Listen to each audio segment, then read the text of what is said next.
Bonjour Olivier. Bonjour Mario. Alors Olivier, on va peut-être revenir rapidement, mais vraiment rapidement sur l'année 2022 et ensuite vous nous parlerez de la thématique que Generali Invest souhaite mettre en avant pour 2023, à savoir celle du vieillissement de la population. Oui, alors le retour sur 2022, pour faire bref, ça a été l'année de l'ajustement sur les taux, d'une manière beaucoup plus prononcée que ce qu'on pouvait avoir en tête.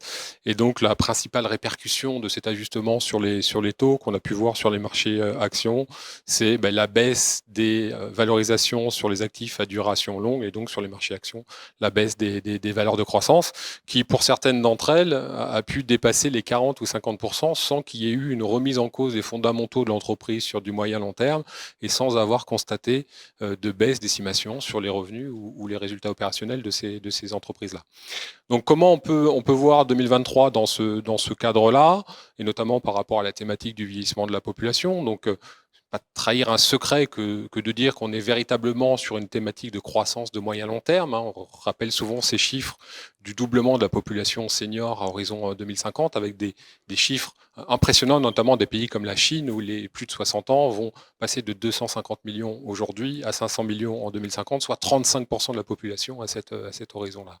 Donc on voit bien que dans ce cadre-là, les entreprises qui ont un portefeuille de produits ou de services tournés vers une clientèle senior sont des entreprises qui vont bénéficier de cette tendance de très long terme. Et là où c'est intéressant pour 2023, comme je le disais en faisant ce constat sur 2022, c'est qu'on a eu des valeurs de croissance qui ont été, à notre avis, pour certaines d'entre elles, et celles qu'on peut avoir en portefeuille, pénalisées de façon excessive par rapport à leurs fondamentaux. Juste sans donner d'exemple, mais des segments qui sont investis sur le fonds JSSRI Aging Population, on a environ un tiers du fonds qui est sur la santé.